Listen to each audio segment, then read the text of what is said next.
Hey, how are you guys doing? Come on in, come on in, come on in. We are going to get started in just a little bit. I'm so excited to be here with you guys. My name is Ashley Kirkwood, and we are live. Okay, this is not pre recorded live. I wanted to come and give you guys this information.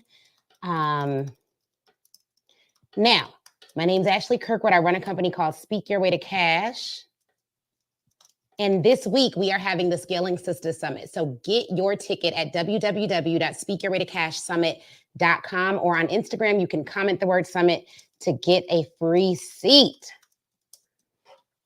All right, that's my disclaimer. So you guys, tonight, the actual, and if someone on Instagram could just drop for me, comment the word summit to get a free seat, that would be incredible. I would love that. Thank you so much. I would love that. Let me see if it'll finally let me post. No. Okay.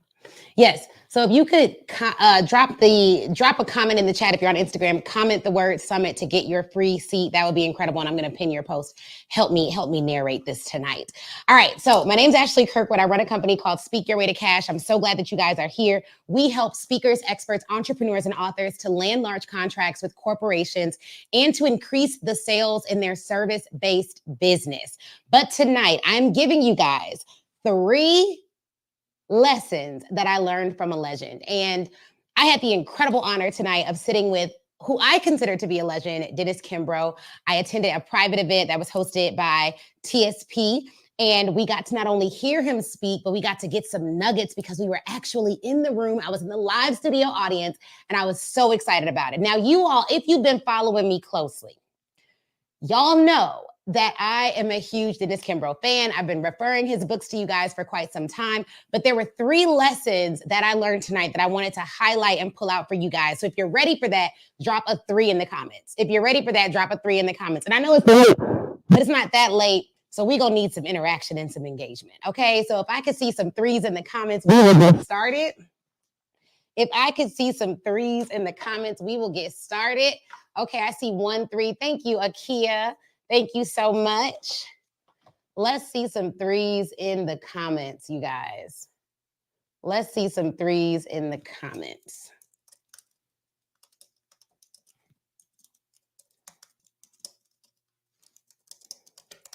All right. So I'm seeing a couple 3s in the comments. Really excited about that. Excited to give you guys this information and knowledge.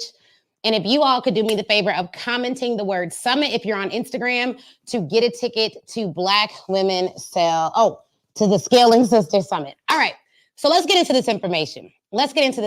So number 1, I need you all to know that there is no better time for you to be in business than right now. Like, if you believe that, drop a now in the comments. If you believe that, drop a now in the comments. Like, there is no better time for you to be in business than right now. I'm not talking about nobody else. I'm not talking about your mama, your friend. I'm talking about you. There's no better time for you to be in business than right now. And here's why I'm going to say that. Here's why I know that to be true. And we may even have to go to the whiteboard. And where are you all joining us from? Where are you guys joining us from? What city and state are you joining us from? Okay, meh. Sarah's like, meh, I don't know. Akia's like, right now. Sarah says Virginia. So we got people from all over that are joining us today. Sarah, we're gonna have to get you from meh to yes. We're gonna have to get you from meh to yes. Okay, check this out, you guys. Check this out. And I'm in here producing my own show tonight. I didn't even have to ask Chris about this. So the fact that y'all can see me and hear me is a humongous blessing. Check this out. There are 10,000 new births per day on average in the US. 10,000 new births per day in the US. 10,000. Now, why do I show you that number? Because check this out. If God wanted you born at any other time, to be this age at any other time, to do business at any other time, to use your skills, your gifts, your talents, everything that is put on the inside of you at any other time, he could have literally made you born at any time. But he made you born for such a time as this. And the reason why I start there is because one of the keys to wealth that Dennis Kimbro talks about in his book, The Wealth Choice, is to decide that you are going to actually obtain wealth. Decide that you are actually going to obtain wealth. The number one, somebody write that in the chat. Number one thing we got to do to have a successful 2024 is to decide that it is successful. Decide that it is going to be a successful year and decide that you are going to have a wealthy year. Sarah said, let's get to the whiteboard. All right, let's get to the whiteboard. So decide. That's really, really important. And then when I was thinking about the word decide and looking up what it actually meant, I don't know if you all know this, but the word decide, who knows what the word decide means? Put it in the comments. What does the word decide mean? If you look at the Latin word for decide, what does that word mean? What does that word mean? Put it in the comments. Put it in the comments. What does that word mean? Yes, thank you, Shar. Decide that 2024 will be successful. Yes, somebody knows it. They were like, okay, the word decide, you guys, actually means to cut off. It means to cut off. And when you think about what do you need to cut off, decide means that I'm going to cut off anything that does not align with what I'm trying to do. I'm going to cut off anything that does not align with what I'm trying to do. So if you feel like your year is rocky, if you feel like it's not quite working out, and it's literally just Q1 of the year. So if you've given up in Q1, we got to turn that around. If you feel like it's really, really challenging, or it's really, really hard, or it's really, really arduous, you're going to have to decide and do something different. Decide means you need to cut off all those negative thoughts, all those negative people, all those negative actions. Cut off any and everything that is not in alignment with you reaching your goals. It means to cut off. Actually, it literally means to cut off. So check this out. I got some proof here. Now, in Latin, the word decide is derived from the verb decidere, which is a compound of the prefix de, and de, de, means off or away. And the word sedere, and if I'm saying that wrong, y'all charge it to my head, not my heart, means that word means to cut off. So literally, when you decide something, you're going to cut off every other option that is in opposition to that. So when we're saying we decide that this year is going to be incredible, that means we are literally going to cut off anything that is in opposition to this year being incredible. And now, since we're a group and we're a community and we're all in this together, I want you guys to give me some examples of things that you need to cut off in order to have this year be successful. What do you need to cut off? What do you need to cut off? What are the things that are in opposition to you having the wealthiest year yet? So when we think about, and I don't even know if I want to do this in red. Let's do this in white. In general, we're going to decide to win in 2024, whatever that looks like to you. So that may mean money. That may mean any number of things. But what are the things that are in opposition to you winning in 2024? What are the things that you need to cut off in order to do that? Neglect and indecision. Thank you, Sarah. Come on, you better help me out. Sarah says she needs to cut off neglect. She needs to cut off indecision. What else? What else do y'all need to cut off? Attention to nonsense. Okay, so we're going to sum that up as distractions.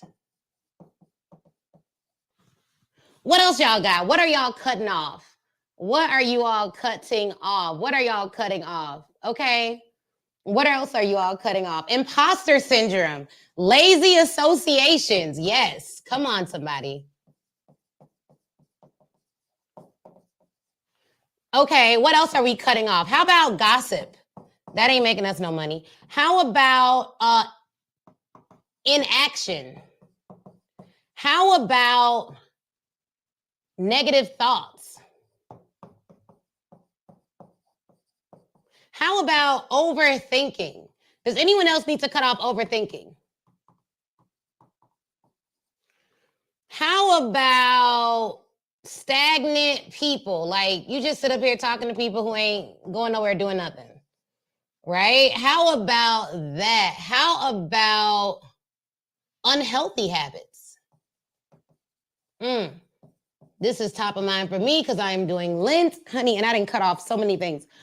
Okay, procrastination. Yes. Yes. We got to, naysayers, negative folks, that part. Yes. Absolutely. Absolutely. We have to cut that off. We have to cut that off. Absolutely.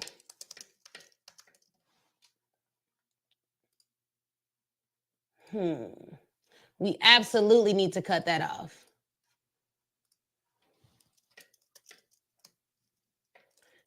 Anything else?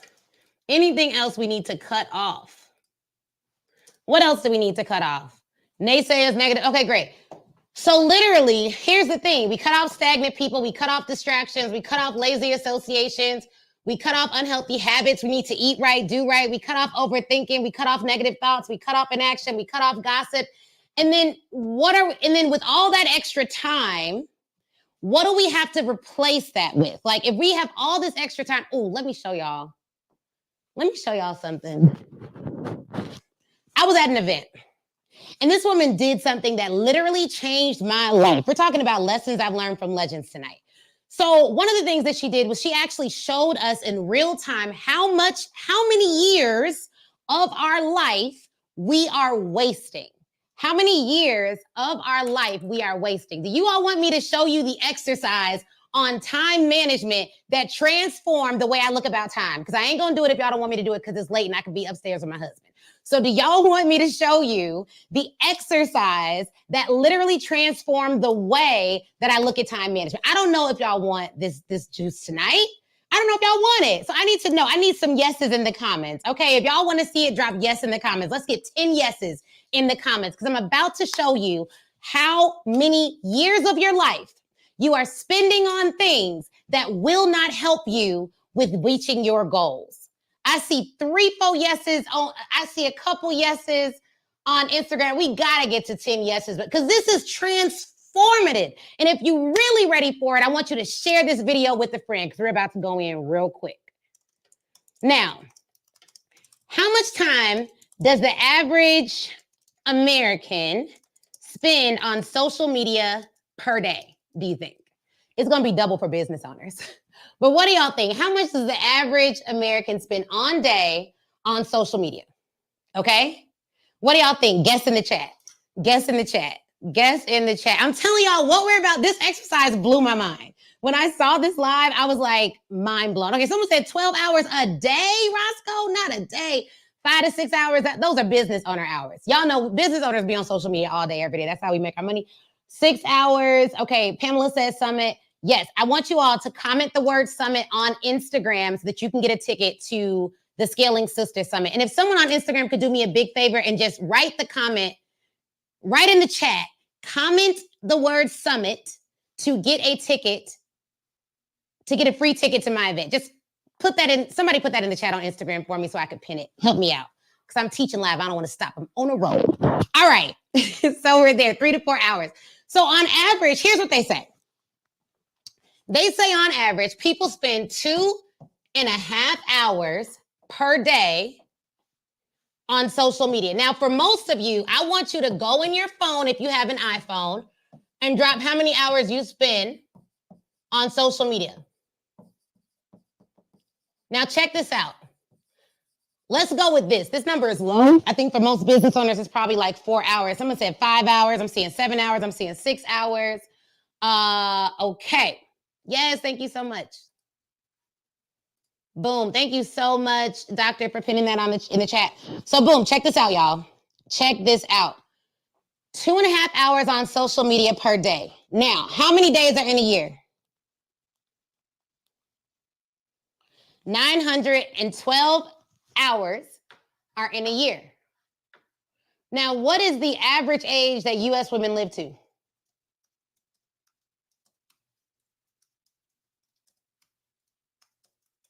Huh? Who knows?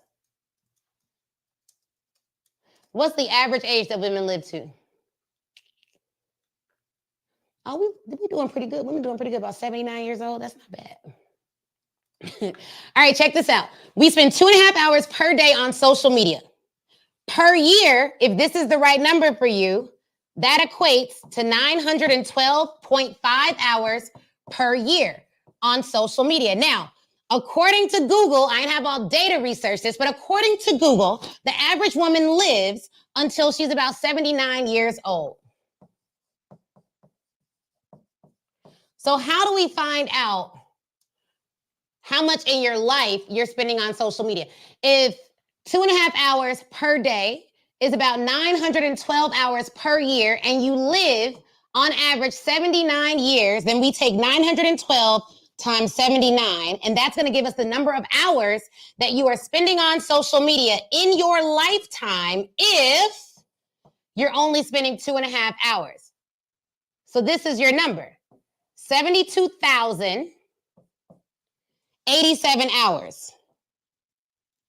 72,087 hours. Divide that by 24, number of hours in a day. So you're spending about, let's move it up, make this real plain, 3,003 days of your life on social media if you live to 79, the average age. Okay, well, this is how many days, but let's divide that by 364. You're going to spend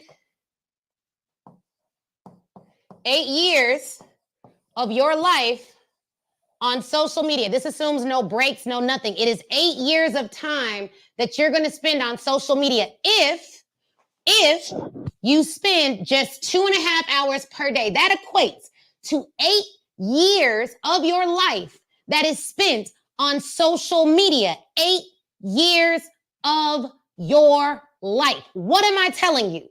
That for most of you whose time, most of us are not just spending 2.5 hours per day. Most of us are spending 4 hours per day. And then when you meet someone who tells you what you could be doing for 2 hours per day to grow your business, to reach your goals, to protect your health, to make your family's legacy better, you tell them you don't have time, but then I'm telling you that you spend 8 years on social media. Oh, baby, we got time. We got time to build wealth, but the time is not being allocated in the best space.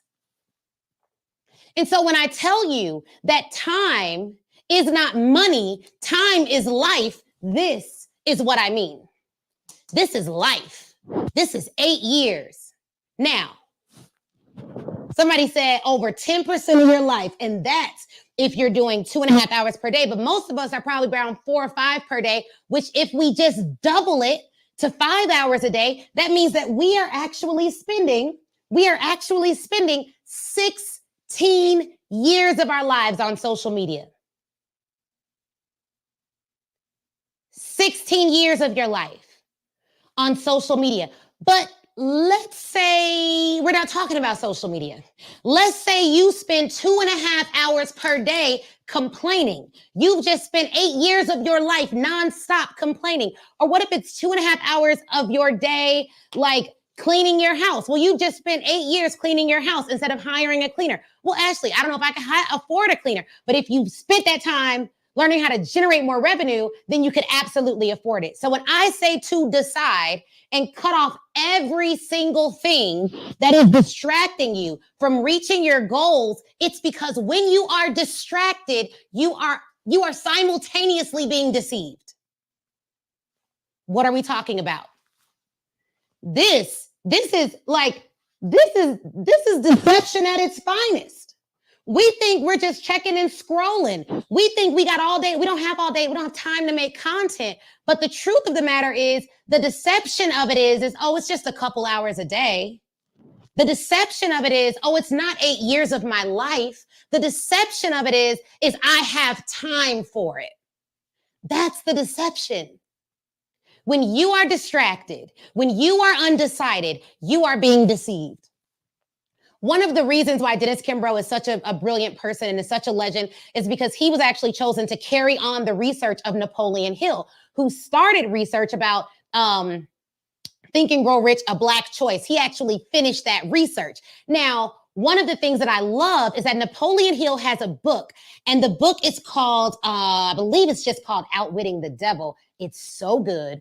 And basically the whole book is this battle between the person and the deceiver, who's Satan, right? And the whole book is his conversation with Satan. And what he basically asks Satan, I'm gonna break the book down like I'm gonna give y'all an overview and then you got to go read it.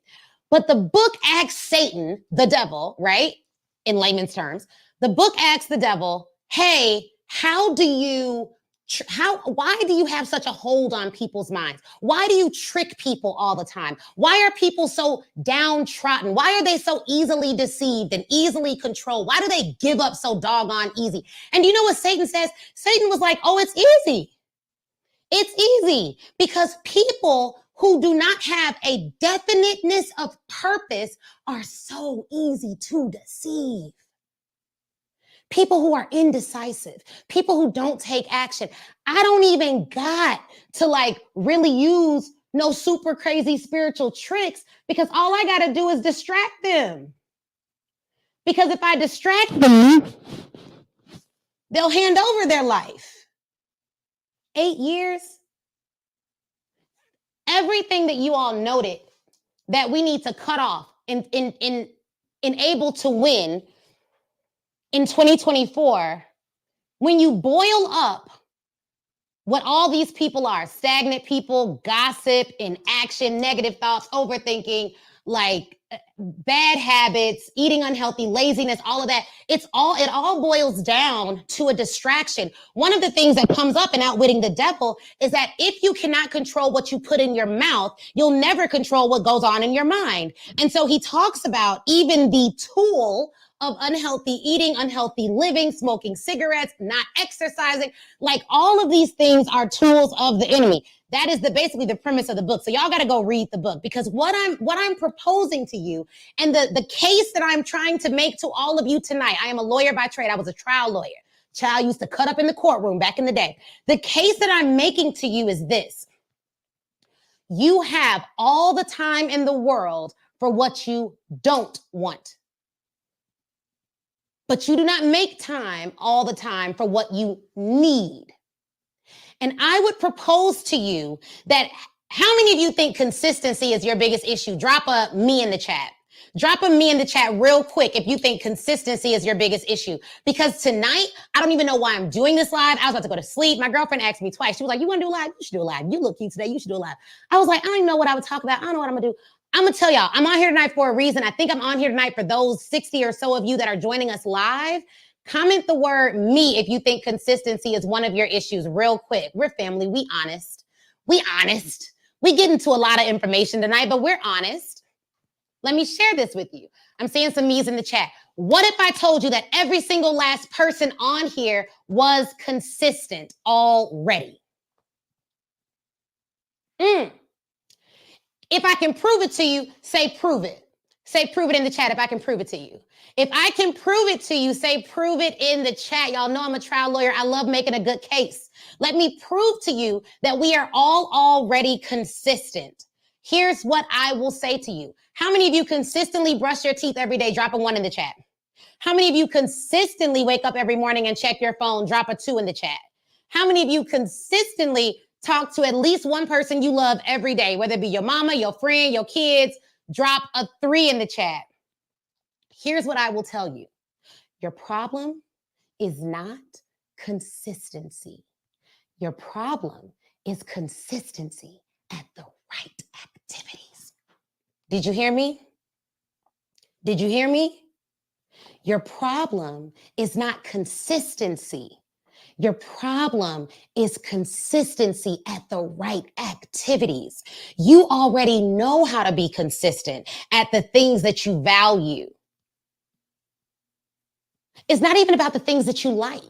It's about the things that you feel are societal norms, the things that you do every single day. There's a book called Atomic Habits by James Clear. And in that book, he says that if you want to be consistent at a new activity, you need to do what's called habit stacking.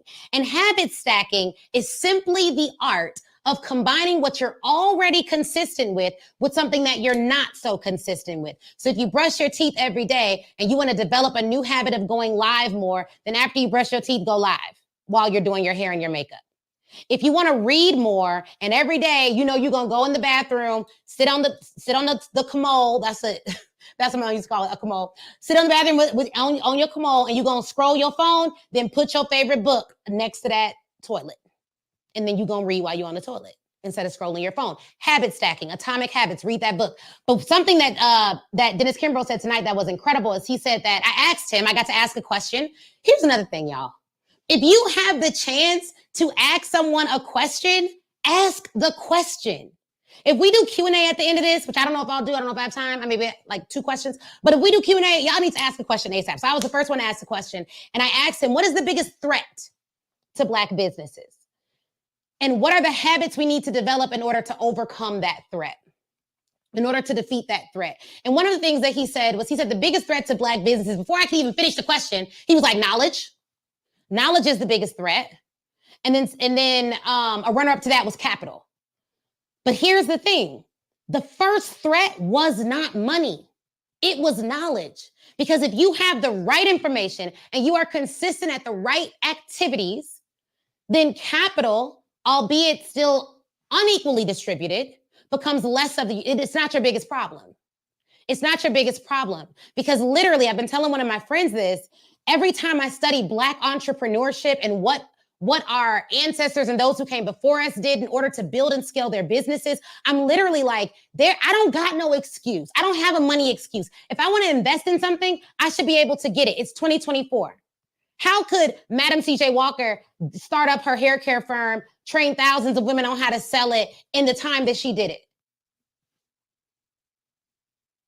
Like, what? No, like, how did Biddy Mason build schools and churches and do all the things that she did in real estate and build her real estate portfolio in the 1800s? Like, how did they do it? But then today, 2024, with ChatGPT, AI, Claude AI, all the AIs and the BBCs and whatever, all of the artificial intelligence and all of the real intelligence in the world at our fingertips, and we are like, we can't do it. I would propose to you, and this is why I said this to start, this is the best time to be in business for Black folks. It is what it is. Now, I would also propose to you that with 10,000 humans born per day, for you to have been born on the day that you were born, to be alive right now and to own a business right now, it is your time to own a business. It is your time to lead your community. And I don't want none of y'all in entrepreneurial WITSEC, which is what I call it when like things get rocky and then you start hiding. Things get hard in your business and then you're not pushing as hard. Things get rough and then you're not going as hard. I don't want none of y'all doing that, because right now is the absolute best time to be in business. And if you all need motivation, there are 2 types of books I recommend you read. Books about Black entrepreneurs that came before us and the Bible. And those were done in no particular order, okay? Don't be DMing me like, you should have said the Bible, for no particular order. But those are historical stories of triumph in the midst of incredible circumstances. And if you look at them like that and you realize, okay, God, you pulled Esther out of that. She had to go talk to the king. She could have been killed. So I got this business. I need some more capital. I need the right mentors. I need the right guidance. God, help me to see the right ads. Help me to not see the wrong ads. I need to click on the right stuff. I don't want to waste my time. Help me to be consistent. And then you read tangible stories of like historical Black entrepreneurs that came before you and what they did in order to overcome and soar. How do you not win? It's impossible. It's impossible not to win. So check this out. 1, you need to decide. The second thing I want to tell you that came up tonight was this. The 4 events of strategy. I thought this was so good. These are the 4 events of strategy. Dennis Kimbro said you need to consider what is the best that can happen. That's number 1. Number 2 is what is the worst that can happen. Number 3 is what is likely to happen. And number 4 is, are you willing to tolerate the worst that could happen in order to receive the best that could happen? I'll put it to you like this. I was reading another book where the author said,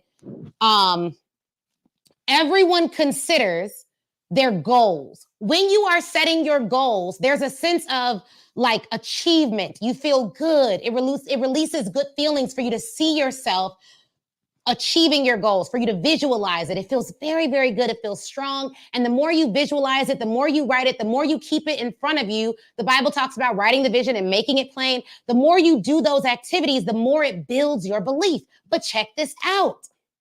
How many of you are willing to endure through the worst that could happen in order to get the best that could happen? One of the things my pastor said today in church was he said that one of the tricks of the enemy is to trick us out of the rewards that come when you are actually resilient. So if the enemy can get you to quit too soon, then you'll miss out on all the benefits of resilience. And I want you guys to think of it like this. Let me illustrate it for you. Y'all cool with these illustrations? Boom. Let's do it like this. Let's say your goal is up here. And currently you are right here. And maybe, I don't know who is feeling this, but maybe you're in a point of your life where it kind of feels like there are all these different obstacles along your path, right? Let's imagine that every single one of these red dots represents a different obstacle. And if this is you, if this is how you're feeling, like you are on this maze of life and it is like obstacle after obstacle, and then maybe like every now and then something good happens and it's sprinkled throughout, but it's followed up by obstacle, it's followed up by some bad news, it's followed up by somebody not doing what you want them to do. And maybe you feel like, I should just go on ahead and quit because it's not going to work. But one of the things that I want you to know is that every single time that you face an obstacle, you face it and then you keep on going on your path, all that's happening is you're literally getting stronger. I don't know if none of y'all watch Pac-Man, but like imagine that all of these obstacles, every single one of them is giving you more than problems. It's giving you a blessing. And how unfortunate would it be if you're like right here, you can't see it, but you're right here and then you give up and then you start something totally new. How unfortunate would that be? Because what does that look like tangibly? Tangibly, that looks like I have an offer, I'm selling the offer, I'm going live. It doesn't look like people are buying it as fast. I'm just going to throw away the whole offer and I'm going to start all over. And what you don't realize is, honey, there is no easier path. There is nothing you can do in this world and be absolutely great at it where you will not face obstacles. There may be easier roadmaps, like through coaching, maybe you could skip some of these joints and go like from here to here. But there's nothing that I can tell you. I'm being honest with y'all because, I'm that chick. Like, I don't lie to my clients. There's nothing that I can tell you or teach you that will allow you to skip every single obstacle. There's some things I can tell you and teach you, and many of those things I'm going to be teaching you guys at the Scaling Sisters Summit that's coming up Thursday and Friday. So make sure you got your VIP tickets. I can help you skip some of these, but I can't help you avoid all of them, because if you are called into leadership, you actually need obstacles. You need to have overcome some things. You need to have gone through some things. You need to have developed over some things. You need that. And why do you need it? Because guess what? Leaders have to develop other people. And the only way you can develop other people and have empathy for other people is if you yourself have actually had to overcome some stuff. Unfortunate, but it's true. And when I stopped looking at my problems like they were only problems and not gifts, I was able to go through things with a little more grace. It doesn't mean I'm not mad at all, but I'm mad less time. I'm not going to give it 8 years of my life. Do you all think about this? Think about what we learned earlier. 2.5 hours per day. If you were just mad for like 2 hours a month, how many years would you have been mad over your lifetime? If you let people make you mad just for 2 hours per month, that means you would be mad for 1,800 hours. That means you mad for 80 days. 80 days of your life, you mad. 80 days of your life, you're mad. You guys, I believe that every single one of you can grow your business, but it literally does start with you shifting your beliefs. It starts with you stop confessing your fears more than you confess your faith. And if you talk to people and they don't make you feel motivated, they don't make you feel encouraged, they don't make you feel powerful, then cut them off. Love them from a distance, because I want leaders right now to get very focused on achieving your goals, because every single last one of our goals, if we have a service-based business, will impact positively other people. Service is in the name. Service is in the name. Power of life and death comes out of the tongue. One of the things my dad told me is like, my dad's a pastor, and he would always say, you will live what you say. And so if you are a negative person, if you are not growing, if you don't have anyone who wants to be connected to you to help you, if you are always like down and out and trotting, if we could take a transcript of the words you have confessed, then those words would give us insight into why your life is the way that it is. And so what my dad taught me really young, and it's a skill that I haven't mastered, to be honest. It's a skill that I'm mastering every day, is to treat every single word that comes out of my mouth as if it were a prayer directly to God's ears that would be awarded. So I don't say things like I'm broke. I don't say things like I ain't got it. You know what I mean? Like, you have to be very, very, very careful about your words. So boom, what's the best that can happen? What's the worst that can happen? What's likely to happen? And are you willing to tolerate the worst in order to get the best? Are you willing to be resilient? And the way you think about your struggle determines how you go through it. The currency of confidence, you guys, is our mindset framework. It's in the Speak Your Way to Cash book. If you're watching on Instagram, you can actually comment the word book, and we'll send a link to the book to your DMs. But the book talks about the currency of confidence. It's your mindset, it's your beliefs, and it's your actions. So if you look at the word belief, I know your beliefs not by what you say, but by what you do. What you do tells me what you believe, okay? So you need to make sure that your thoughts every single day, we have 70,000 thoughts on average.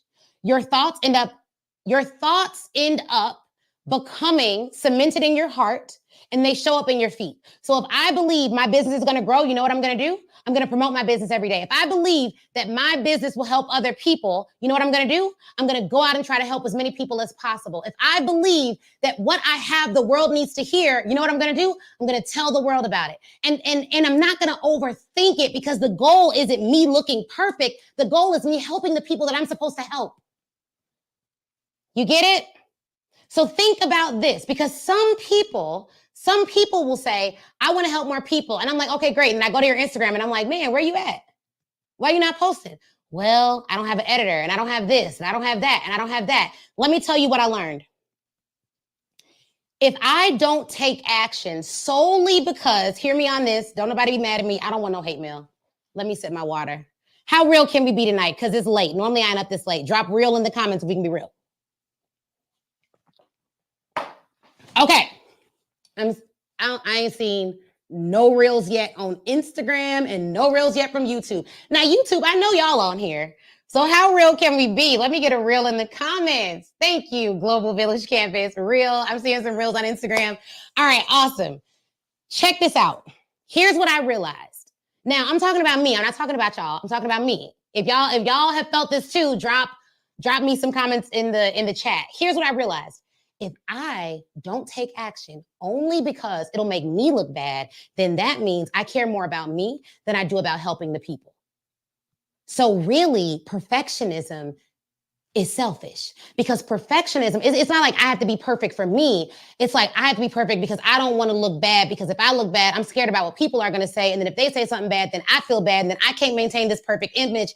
And if I don't maintain this perfect image, then they going to talk about me. And then when they talk about me, I'm going to feel bad because I have this super really intense desire to be accepted. And if I'm not accepted, then what will they do? And if they don't accept me, then I guess that means I'm not good enough. And if they don't say that I'm not good enough, then I'm really not good enough. Then I know God told me to do the business, but I know like God thinks I'm good enough, but like maybe he doesn't think it because the people said it's wrong, because maybe God's wrong, because maybe the people are right. So then really, am I serving God or am I serving people? Can we be honest? That negative spiral of thoughts that you have is a trick of the enemy to keep you silent. Because guess what, y'all? Guess what? Every live video I've done, at least one person has seen it. At least one person has gotten value. At least one person has been like, man, I've learned something. And even if they didn't, you know what happened? Maybe I got better at delivering my talk, and then maybe I can deliver it later. Even if only one person sees it and one person gets value, like, it's worth doing it. And to be clear, every day you don't share your message is a day that you have deprived and robbed your audience of not getting value from it. Hello? And check this out too. What is so exceptionally insidious about not using your voice because of your own negative thoughts is that it literally allows you to give permission, follow me on this, to imaginary people to stop what you're doing.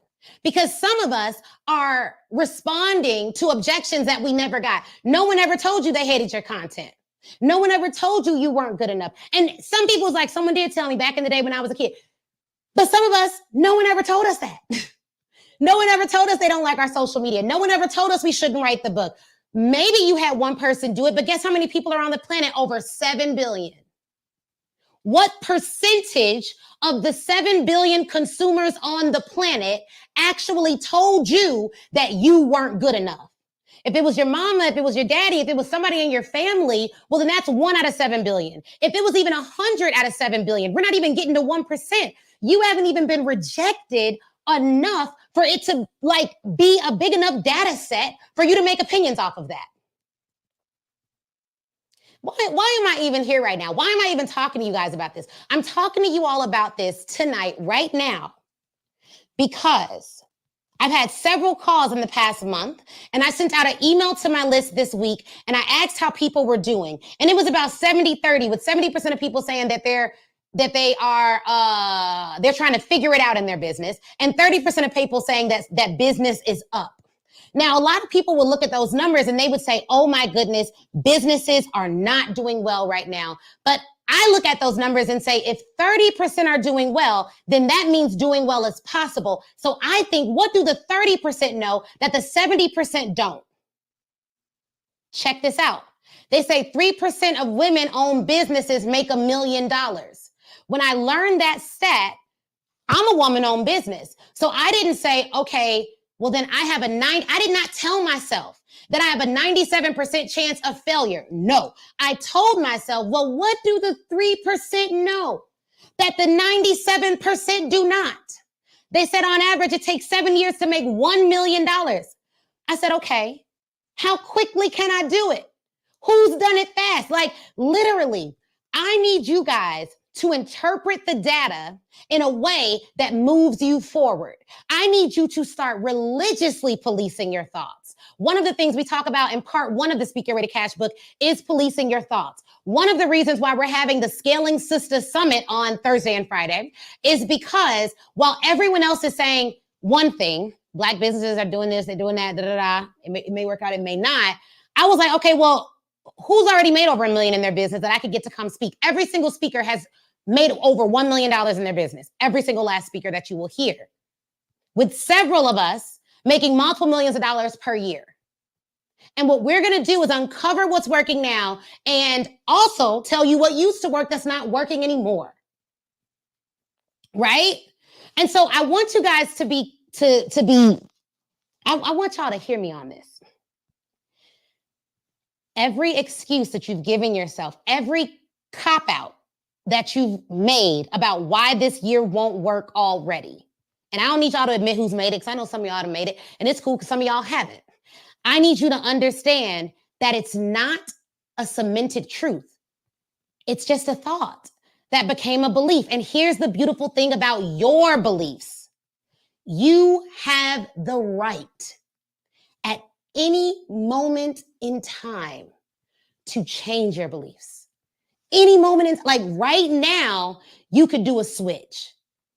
You could do a switch. You could say that from this day forward, You are going to think positive thoughts. From March 17th on, you are going to be successful. You are going to decide to be successful. You are not going to let anything stop you from being successful. One of the things that Dr. Kimbrough said tonight is there are 1,700 new millionaires that are created every single day. Every single day. You could decide that you will be in that number this year. You could decide, like you could change your beliefs. And if you're willing to change your beliefs, then I want you to comment switch in the comments. Comment switch in the comments if you are willing to change your beliefs. If you're willing to change your beliefs, comment switch in the comments. Comment switch in the comments if you're like, I'm willing to switch it up. I'm willing to switch it up. I am willing to switch it up. I'm seeing some switches in the comments. Here's the thing, you guys. Here's the thing. The last lesson that I got from tonight, okay? So 4 events of strategy, 1,700 new millionaires are created every day. Don't be a brand, build a movement. That was the last one. Don't be a brand, build a movement. There's a book that I want you all to write down. It's called Cultish. Cult-ish.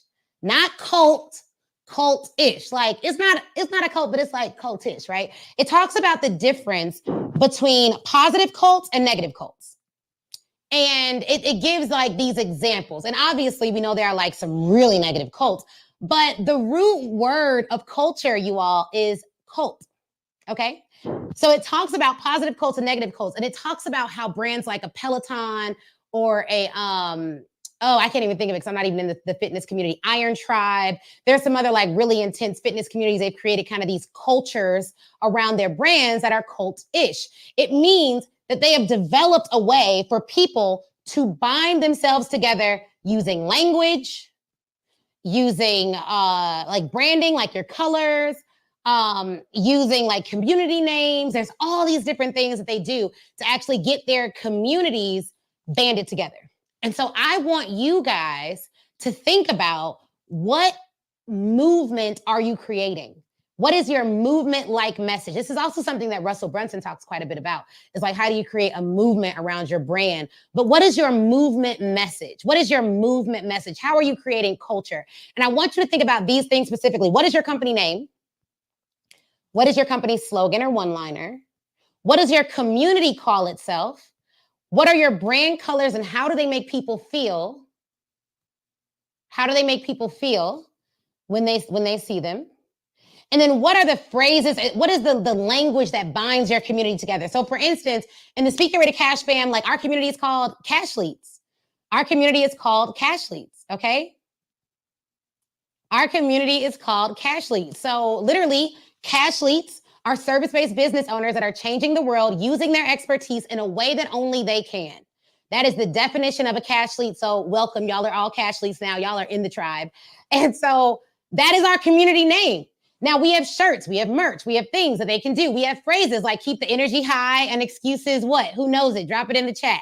That is the thing that we say all the time in our community. Keep the energy high, keep the excuses low. And so when you think about your brand and you think about what you're building, I want you to just allow your mind to wander to the place that you are not just building a business, you are creating a movement. And I think that we are especially positioned to do this as service-based business owners. Why? Because service is in the name. And how can you best serve people? Well, one way is by giving them your service, but a way that you can elevate that service is by connecting them together so that they can all communicate with each other and they can all do business with each other. One of our mastermind members says she got 40% of all her business, and she has a 6-figure business, from our mastermind.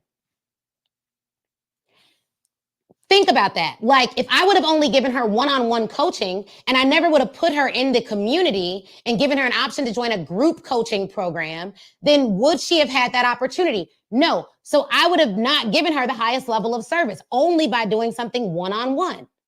So put people together. You can do it through a Facebook group. We have a podcast, the Speak Your Way to Cash podcast. We have the free Speak Your Way to Cash Facebook group. All of y'all should be in it. There's all these different things you can do to create culture. But I'm going to leave y'all with this. Everything we've talked about tonight, I literally just did this live to inspire you guys because I was fired up after attending the event that I told you guys about earlier. It was incredible. It was incredible. It was so incredible. Like I literally thank my mentor that invited me. It was incredible. So I want to leave you guys with this. This is your year. You are going to win. It will work out in your favor.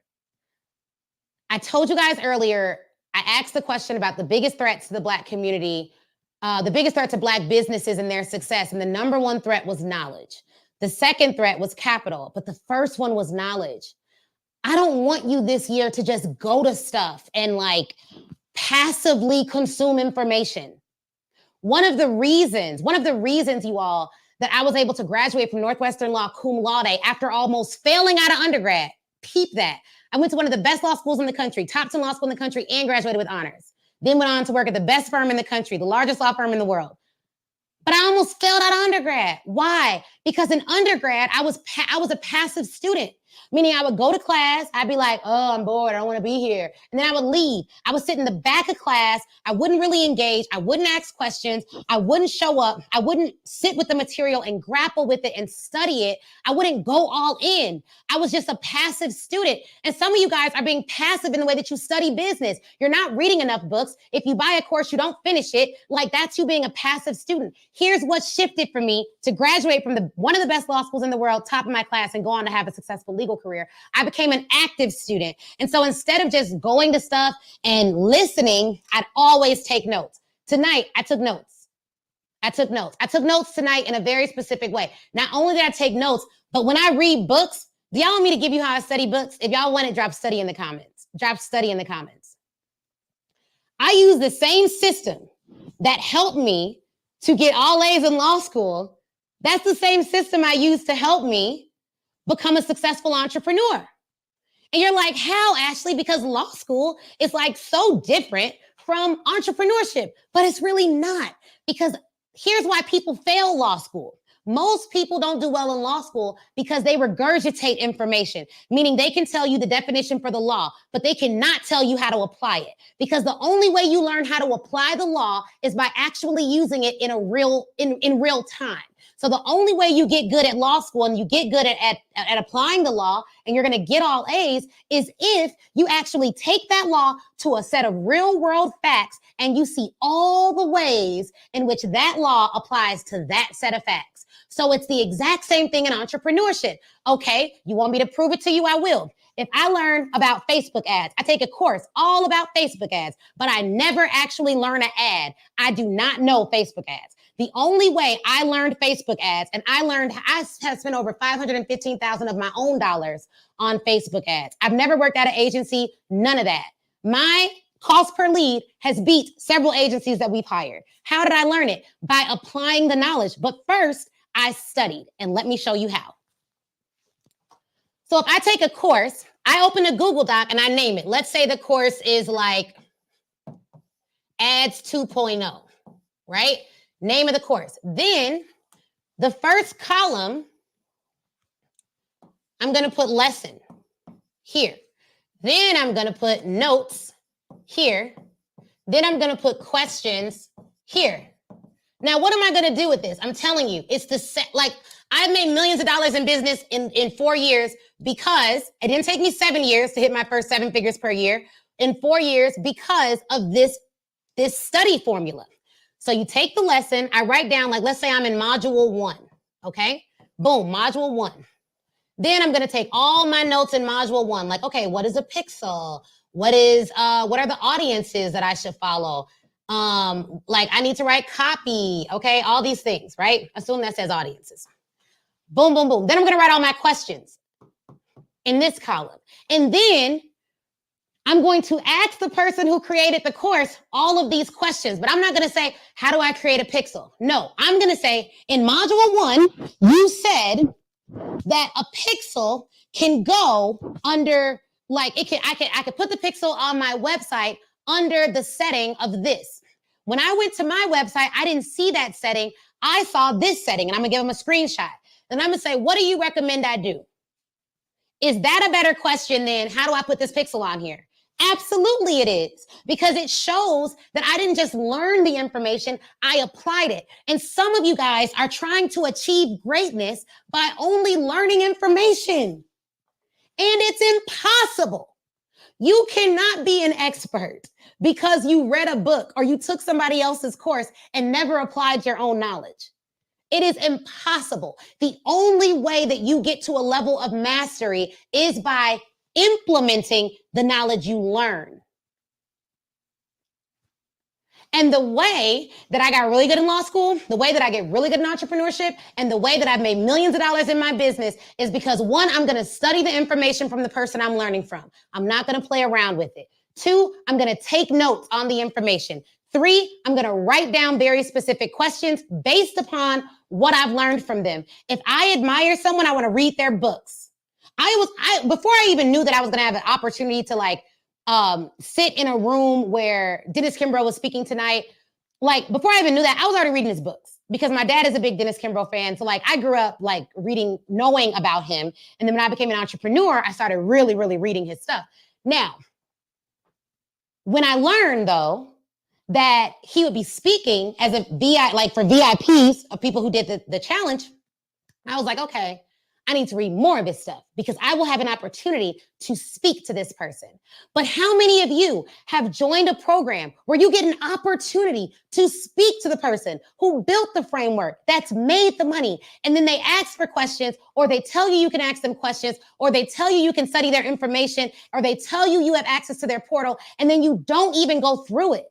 It blows my mind because people really think that you're about to reach mastery without knowledge, and you're not. But it's not even going to just take knowledge. You got to apply the knowledge in order to get there. I read books the same way, y'all. I read books the same way. Meaning, if I was reading a book, here's how it would be different, right? Instead of lesson, this would just be page of the book. Why am I even showing you guys this? This is weird. Most coaches don't even talk about this. I'm showing you guys this because the quality of your life is determined by the quality of your questions. I have made hundreds of thousands of more dollars at my day job. I literally got almost a six-figure raise. I got a $60,000 signing bonus at my most recent corporate job before starting my own business because I asked a friend of mine, who does she know who gotten a six-figure signing bonus? And she told me.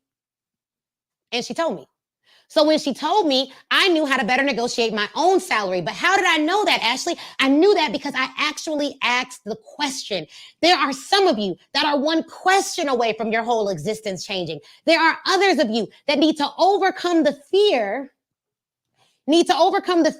of looking dumb in order to actually achieve what smarts gets you.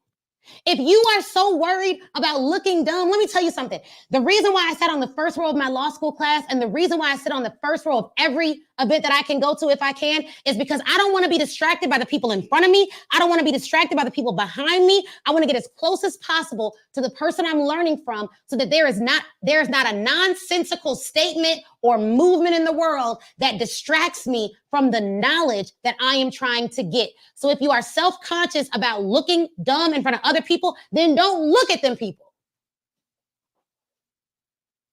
at all. Put them behind you. Get there early and sit in the front. But I'm not going to allow, again, that goes back to that perfectionism is selfish. I'm not going to allow my fear of looking dumb keep me from getting an answer.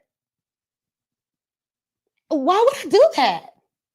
I'm not smart enough to do that. I'm not arrogant enough to assume that the giants walking amongst us that I have the ability to learn from. I couldn't even, y'all, when I heard that I could have, when I heard about this opportunity that there's this big sales challenge this week, and if I bought a VIP ticket or if I came to the VIP day, I could come and Dennis Kimbro would be there and whatever. I was just like, how are there seats? You know what I mean? Because I value information, but I really value when I can speak to the person who created the concept. I'm telling you, do not take for granted the fact that you have coaches, you have mentors, you have people who have created assets and books that you can actually speak to. I don't care about looking dumb. I'd rather look dumb than have the results of being dumb because I didn't ask the question. I'm going to get my information. It's personal for me. And I don't believe that I have time to waste. I'm telling you right now. I'm telling you right now.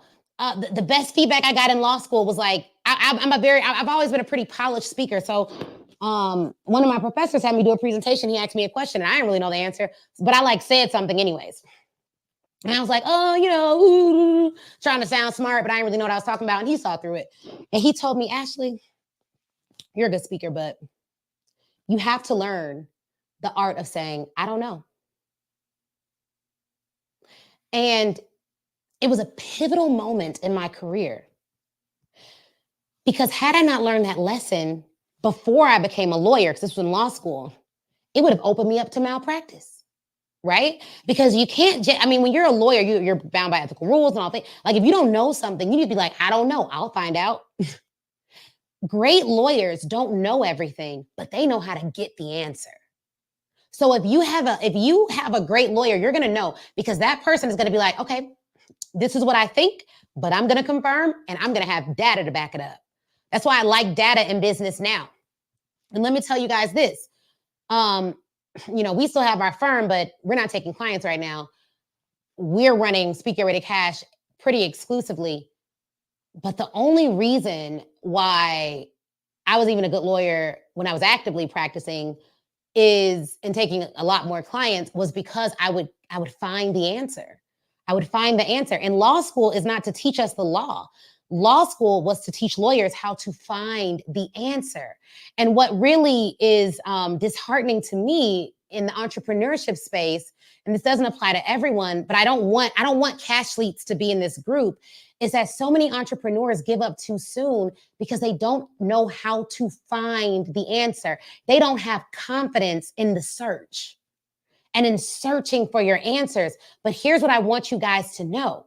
If you have a problem, there is likely a solution out there. Either find the person who can give you the answer, find the resource who can give you the answer. But the best option is not to just give up. You find your answer. And if you don't know, that's cool, because somebody else does. Somebody else does. Okay? Somebody else does. All right?